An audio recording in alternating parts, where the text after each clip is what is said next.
Hello again, Jeff Stanley with Standley Handcrafted, and today we're going to be testing new jars. I picked these up at the Dollar Tree. They were $1. These are the 12-ounce cube jars, and they're the exact same jars that you can get on Candle Science. Buying them at the Dollar Tree, I'm saving probably half the price of what you'd get them at Candle Science. I believe Candle Science sell these for around, they sell them in a case, but they work out to around, I think, $1.16 per.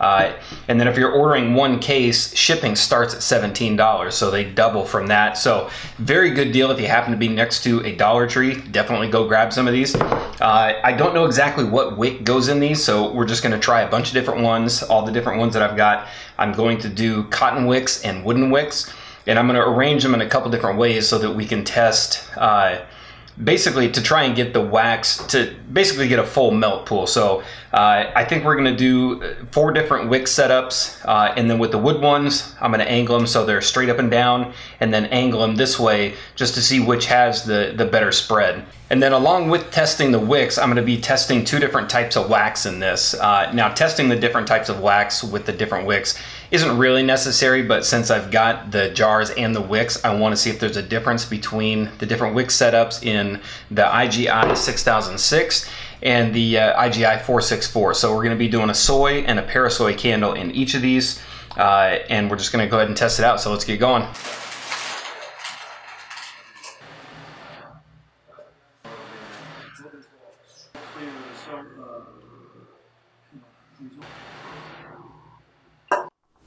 Alright, so I'm going to go ahead and light these right now.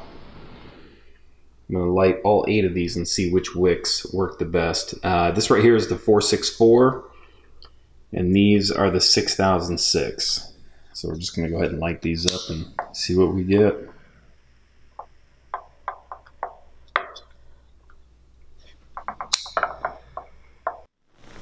Okay, so I've got all 8 of these going. Some of these are flickering pretty good, but they'll die down. So I'm going to give these about 2 hours, and we'll see what happens.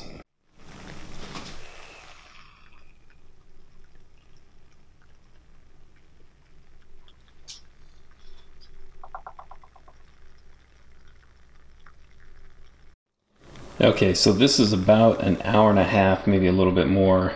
This is the Soy 464. And this is the IGI 6006. Now you can see those HTP wicks aren't really doing well. The double wicks are doing okay. The 104 right up there on top definitely isn't working. The 273s are doing okay. You could probably go up on those and get a full melt pool. The soy is definitely getting a little closer. It has a lower melt point, so you're definitely getting a bigger melt pool. And then the wooden wicks, the 1 medium does pretty well in the soy, but not that great in the 6006. Now I'm going to let that one go to a full 2 hours.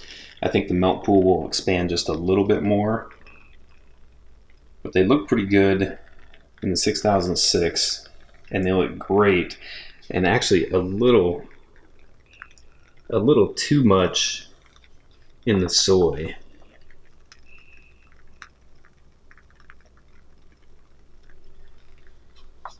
So overall, I think definitely dual wicks in these. The dual small wood wicks are doing okay in both of them. And then those HTP 73s, which are right up there on top, I think I might move to the, I might try 2 of the 93s and see how they do. Okay, so that's pretty much it. That's probably the best way to test any new jar that you get, is to just grab, after you've been doing candles for a little bit, you'll kind of know what wicks to go to, or at least which ones to try that you think might work. And that's kind of what we did with these right here. I knew it was probably going to be a double wick. I wanted to try that HTP 104 just to see how big that melt pool would go. It would work, but it's going to look like it tunnels through the whole thing.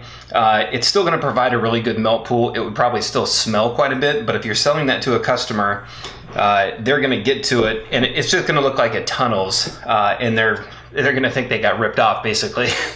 So definitely not a good idea to do that. You can see in this one right here, the double wicks, you still have some edges that would definitely not get burned. They may go down a little bit as the candle gets burned about halfway down. And this was the HTP 73. I think with these, I'm gonna do definitely the double wood wicks because these worked really well. It had a full melt pool, even in the 6006. And definitely a better melt pool in the 464 just because it has a lower melt point. But the HTPs, I think I'm gonna bump these up to probably the 93. I think that would do just fine. The 73 almost went to the edges, whereas the 93 is gonna be a little bit bigger. It's gonna create a bigger flame, and I think it will actually go to the full sides. I think the dual 104s in this would probably burn a little bit too much, and it would probably just go through the candle way too fast. But that's pretty much it. And again, the next time I get, I do have some new jars coming in, so I'm gonna wick those again. With this one, you saw that I did 8 candles. You probably didn't need to do that one. I just wanted to see the 4 different wicks in the 2 different waxes, which is why I did 8 of them. I also added the 104 just so I could see it. I probably wouldn't have done that if I just didn't have the resources or if I just didn't want to test what that one would do. That was kind of me just wanting to see what the 104 would do. But I do have some new jars coming in. I'm gonna test those as well. I'll probably do 2 or 3 different wicks setup in those, and then I'll post those definitely in the Facebook help group. And again, if I've glossed over anything or if I've missed anything, please answer or ask the question in the comments below. I answer every single one of them.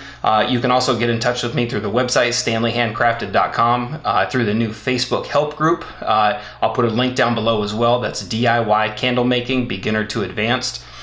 Very helpful group, so please come on over and join. And then you can also get in touch with us, or me, through Snapchat, Instagram, and Facebook as well.